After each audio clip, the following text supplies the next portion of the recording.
Olá, boa tarde. É, muito prazer, né, estar aqui na PUC Rio, estar de volta ao Rio. Eu sou sergipano, né, sou de Aracaju, mas morei 11 anos no Rio, né, sou formado na UFRJ, sou advogado, tenho esse péssimo hábito, né, eu tenho alguns hábitos bem estranhos, né, eu sou advogado, sou vascaíno, enfim. Mas, enfim, gosto também bastante de cripto. Acho que esse é um hábito que, enfim, para todos aqui é muito, muito bom. Eu vou falar um pouco do mercado Bitcoin para contextualizar, mas acho que a ideia aqui é falar, né, de oportunidades, né, nesse futuro descentralizado. O mercado Bitcoin, para mim, foi uma grande oportunidade. A gente estava até conversando um pouco antes aqui. Eu acabei aprendendo por conta do mercado Bitcoin, por conta de cripto, sobre o que é uma moeda, né, sistemas de pagamento global, né, o SWIFT, né, conceitos econômicos. Né, eu, junto com direito, eu até fiz um ano de faculdade de economia, mas, enfim, me confundi com os números e acabei voltando para o direito. O mercado Bitcoin é a exchange mais antiga, né, em operação no Brasil, uma das mais antigas do mundo. A gente foi fundado em 2013, dois colegas de faculdade, depois um irmão de um deles acabou entrando, né, para construir, né, a plataforma de negociação de Bitcoin. Naquela época só existia Bitcoin, Bitcoin custava R$300. A gente sempre brinca, né, com os fundadores que eles erraram porque eles investiram 300 mil para criar a plataforma, eles deveriam ter comprado 300 mil reais em Bitcoin. A 300 reais eles teriam ficado muito ricos sem ter que trabalhar.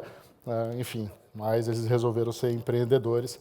E a gente vem nessa jornada, né, desde então, passando por diversos momentos, né, na criptoeconomia. A criptoeconomia não surgiu hoje, né, já passou por diversas fases, né, de preconceito, de contestação, de bloqueio de contas, né, não só das empresas cripto, mas dos sócios das empresas cripto, dos parentes das empresas cripto, dos colaboradores das empresas cripto, tiveram suas contas bloqueadas, né? O mercado Bitcoin não escapou dessa e a gente continua, né? Porque empreender é ser resiliente, né?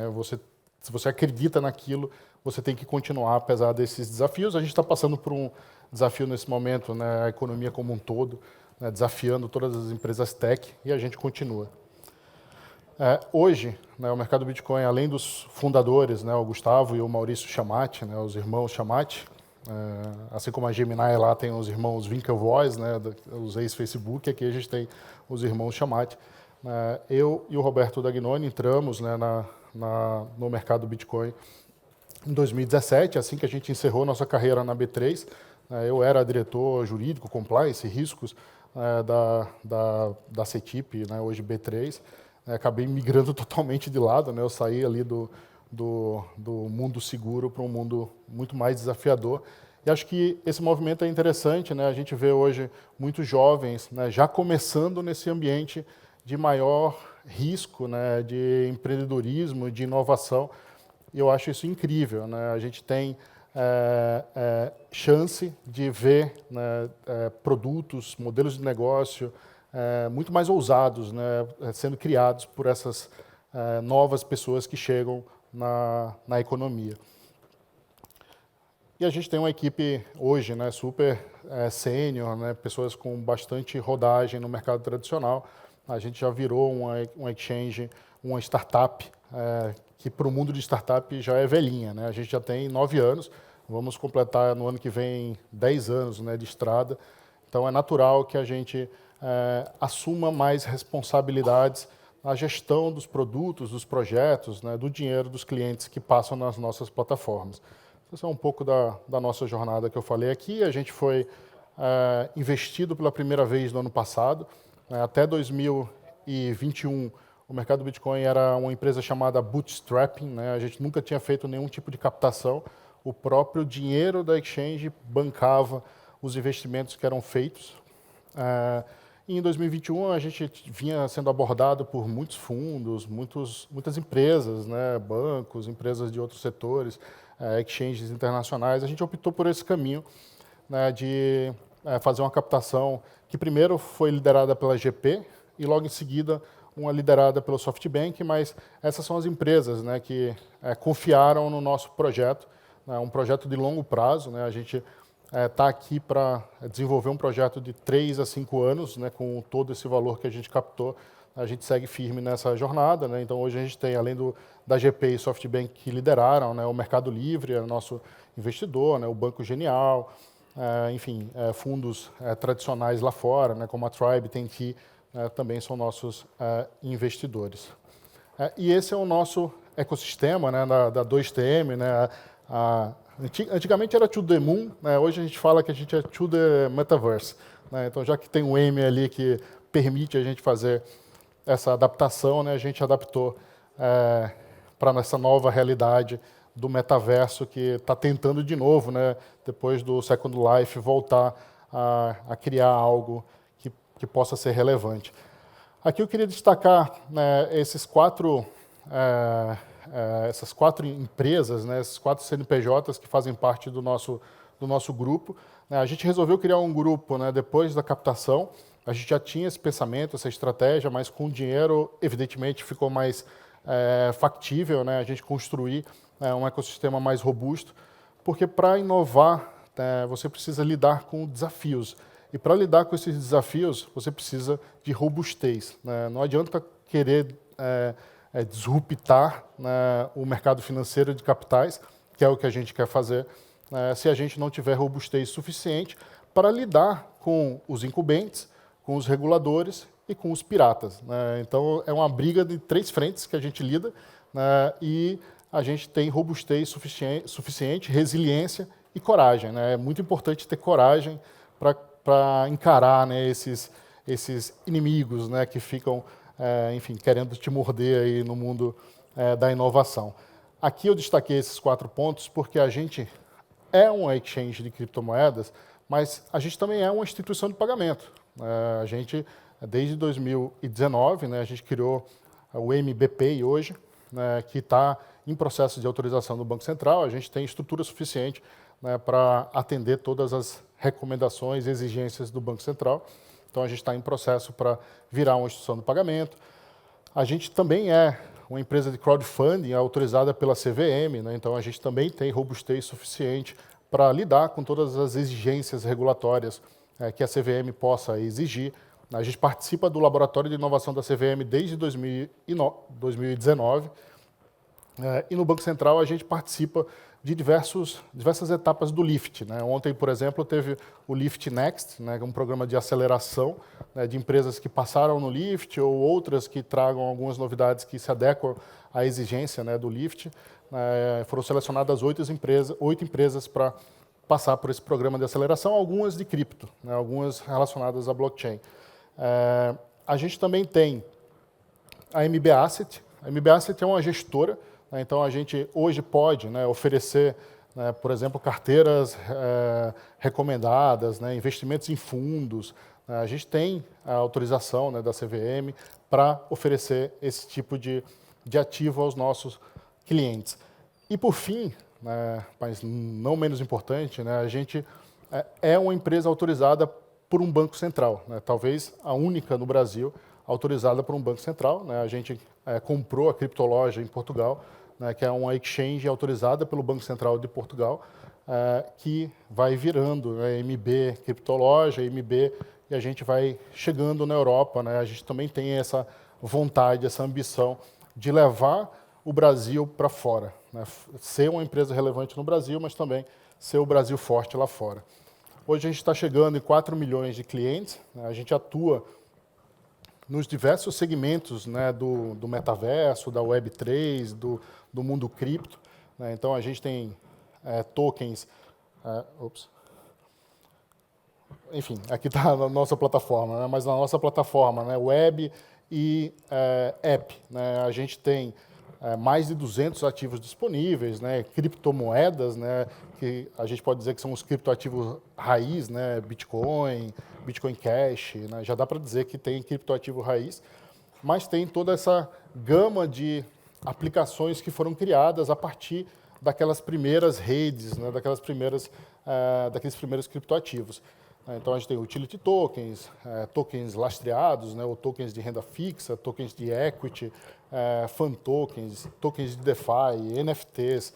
Então, a gente tem toda a gama de produtos que uma pessoa interessada por alcançar essa Web3, esse metaverso, esse mundo cripto, deseja atingir. Aqui foi muito falado já sobre tokenização. A gente se orgulha, né, de ter, em 2019, dado os primeiros passos, né, nesse mercado de tokenização. A gente, ali naquele ano, né, lançou, em julho de 2019, né, o primeiro non-security token do mundo.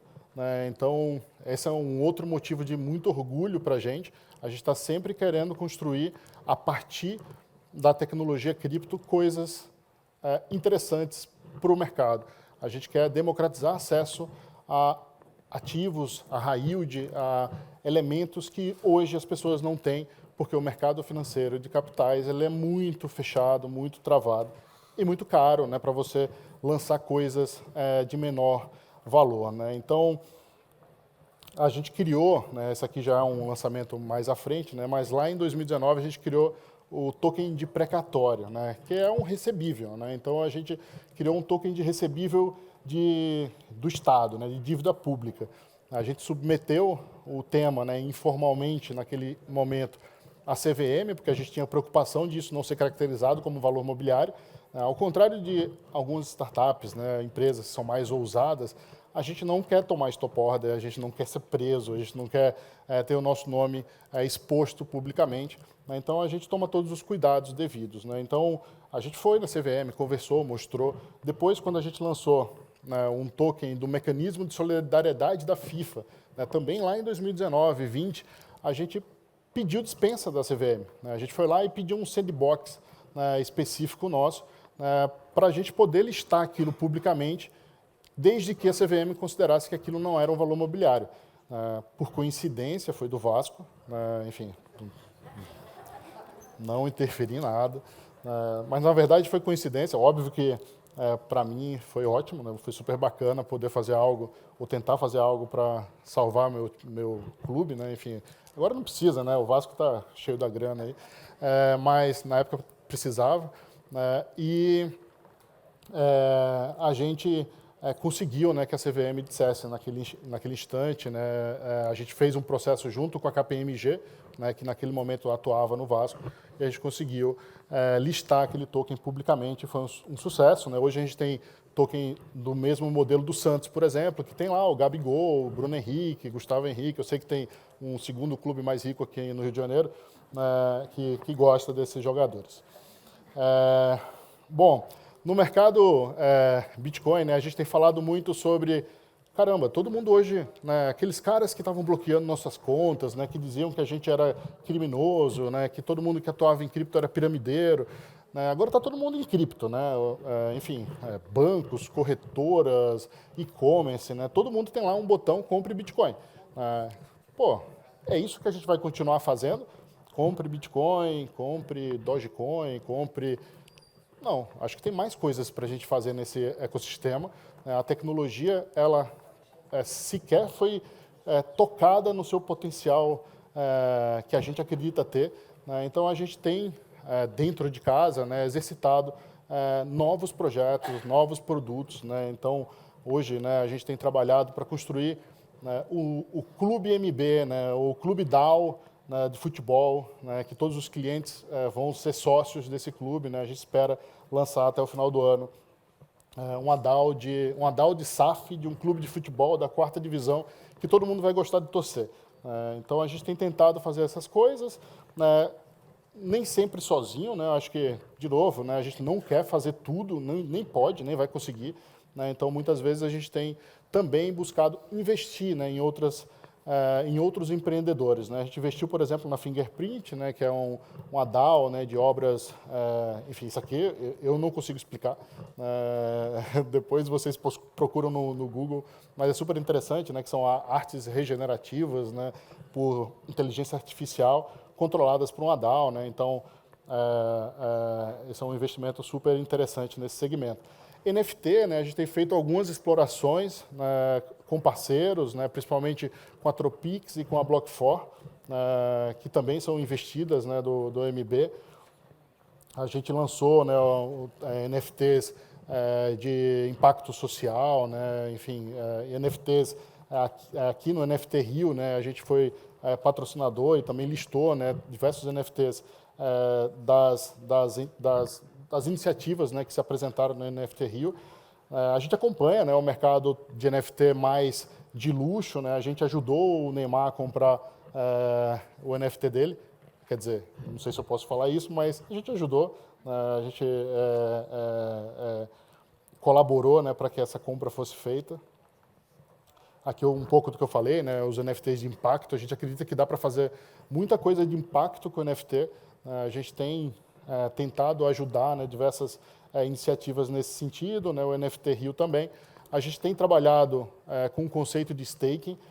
Não é algo trivial, né, apesar de parecer super trivial, né, ser um super hype, mas quando dá problema, o problema é muito sério, né? A gente está vendo aí os casos de Celsius, Luna, né? Então, como que a gente participa disso, dá acesso, incentiva as pessoas a criarem os seus programas de staking também, mas sem criar um risco relevante para o ecossistema, né? A gente quer que o ecossistema dure 3, 5 anos de forma consistente, né? A gente não quer colocar esse ecossistema em risco, porque se a gente colocar o ecossistema em risco, a gente também entra em risco, a gente também acaba. A gente não quer que o ecossistema nem a gente acabe, né? Vou passar um pouquinho mais rápido, né, só para chegar, né, nas provocações finais, né? Enfim, a gente é uma empresa considerada uma das 25 mais confiáveis do mundo, né? A gente tem, enfim, não sei se tem madeira aqui para bater, né, mas a gente nunca teve nenhum breach, né, relevante, né, na nossa plataforma.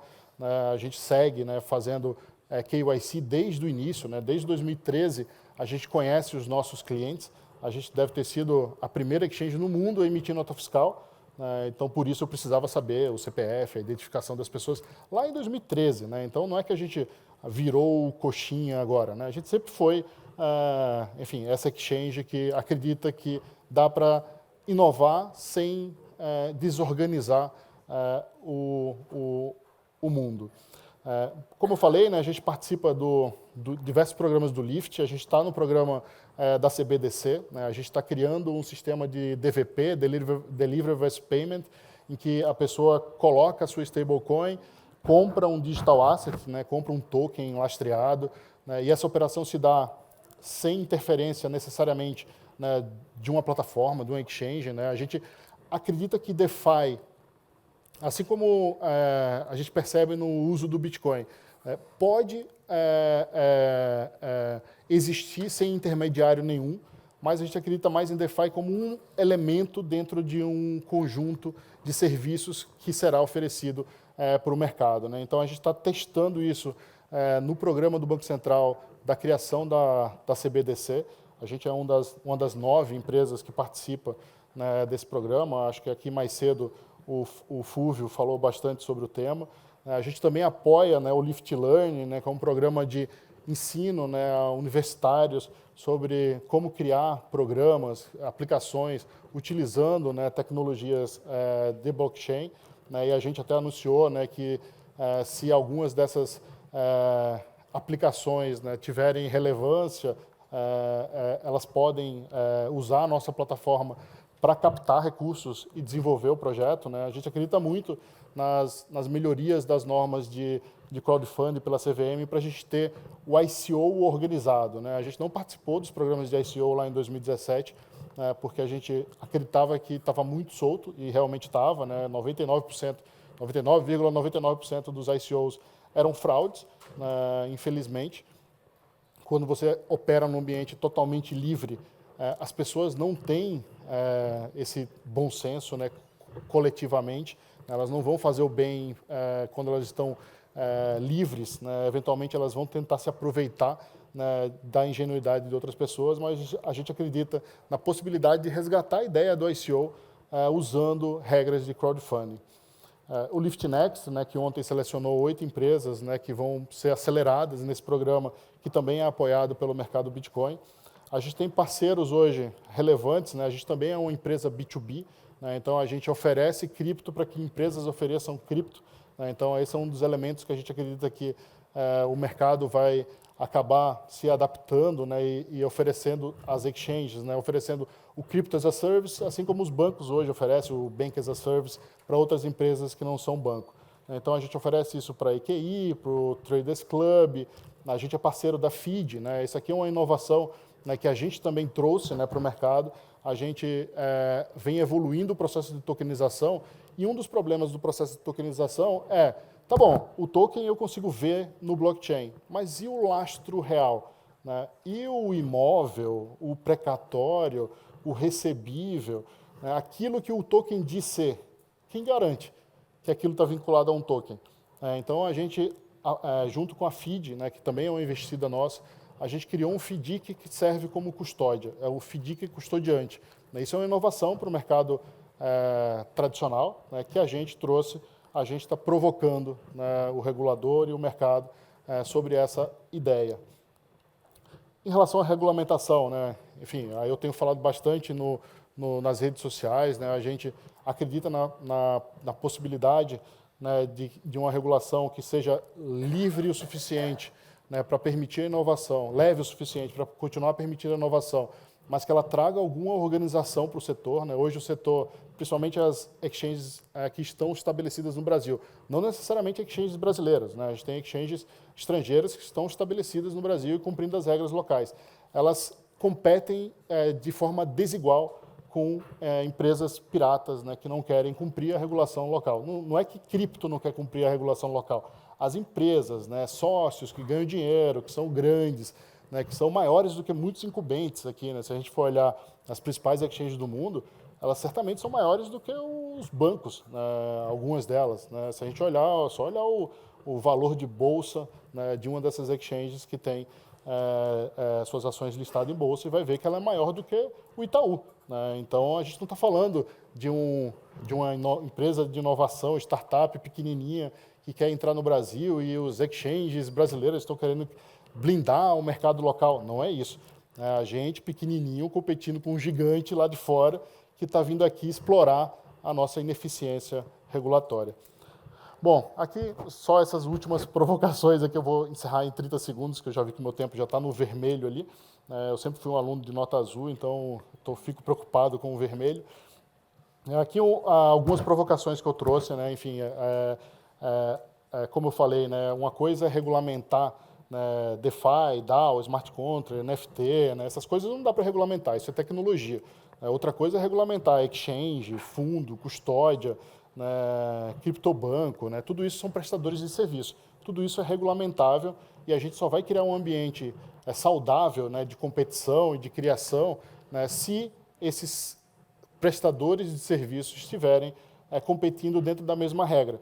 Hoje a gente tem, até no meu desenho ali, né, enfim, na nossa luta de boxe aqui, né, a gente é as exchanges estão localizadas no Brasil, né, aquele palitinho ali sem o calção verde. Né? Então, o cara luta com o calção verde, né, eu não posso dar nenhum soco nele abaixo da linha da cintura, porque o calção marca a linha da cintura, né, e eu não, eu estou sem o calção verde tomando soco de tudo que é lado. Né? Eu tenho que pagar imposto, cumprir a legislação de dados, eu tenho que informar operações para a Receita Federal, eu tenho que atender o meu consumidor que está no Brasil, eu tenho que cumprir um monte de obrigações, mas o cara lá fora, além de não cumprir essas obrigações, ele consegue fazer campanha no Facebook, no Instagram, no Twitter, que eu não posso fazer, porque o Facebook, o Instagram e o Twitter não deixam empresas brasileiras fazerem propagandas no Facebook, no Instagram e no Twitter.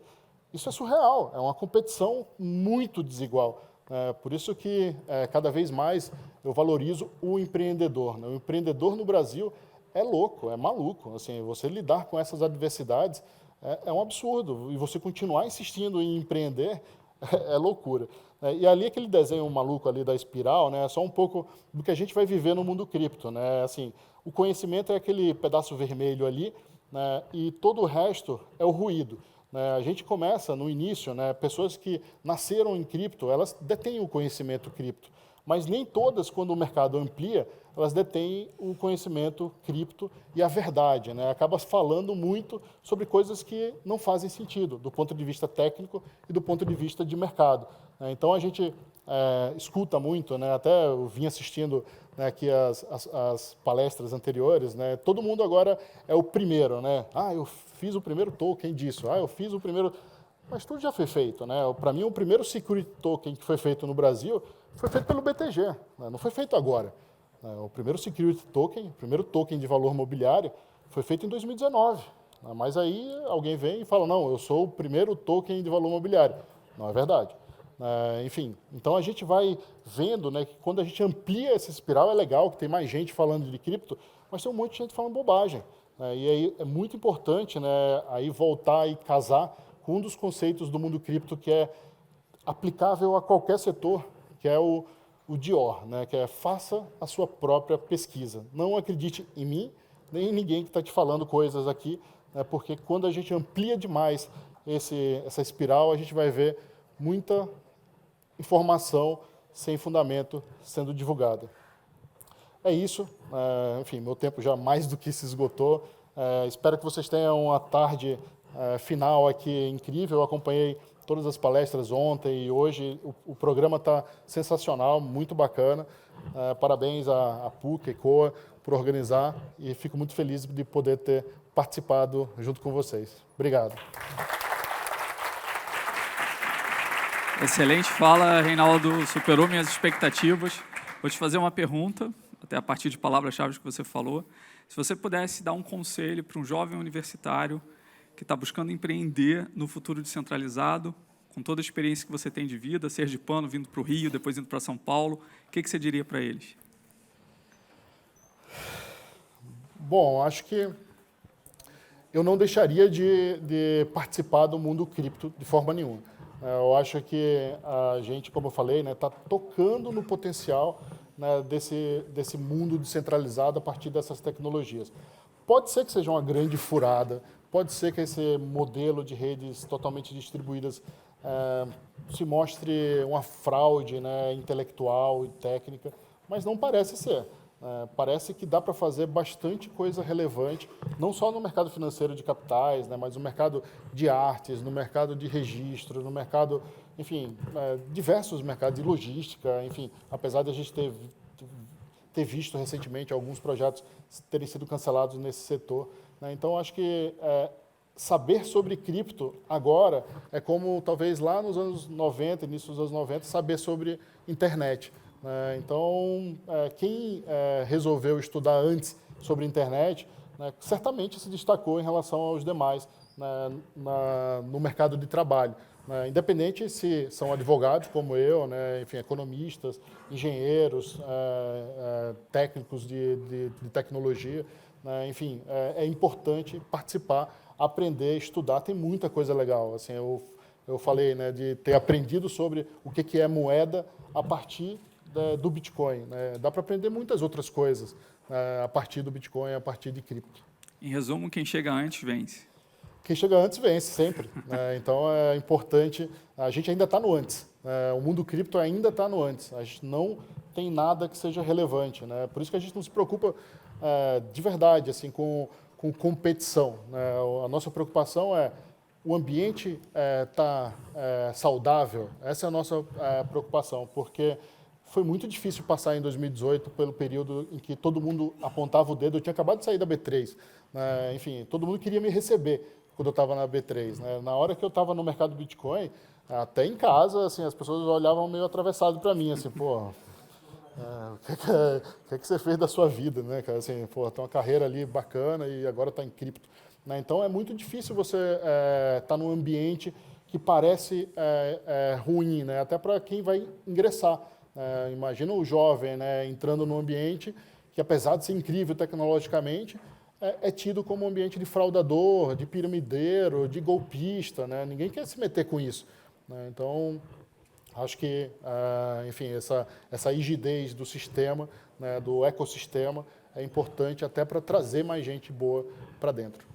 Eu queria fazer um convite para o Reinaldo e todo mundo que está assistindo a gente. Eu acho que a PUC está de portas abertas para justamente unir o tripé educação, juventude e impacto social. Então, queria agradecer muito pela sua contribuição de hoje. Foi uma aula. Muito obrigado. Queria, na realidade, pessoal, agradecer publicamente ao Reinaldo, ao esforço dele estar aqui presencialmente com a gente. E a gente vai fazer justamente a transição para o próximo painel, convidar o Reinaldo para acompanhar essa jornada. Obrigado. Obrigado.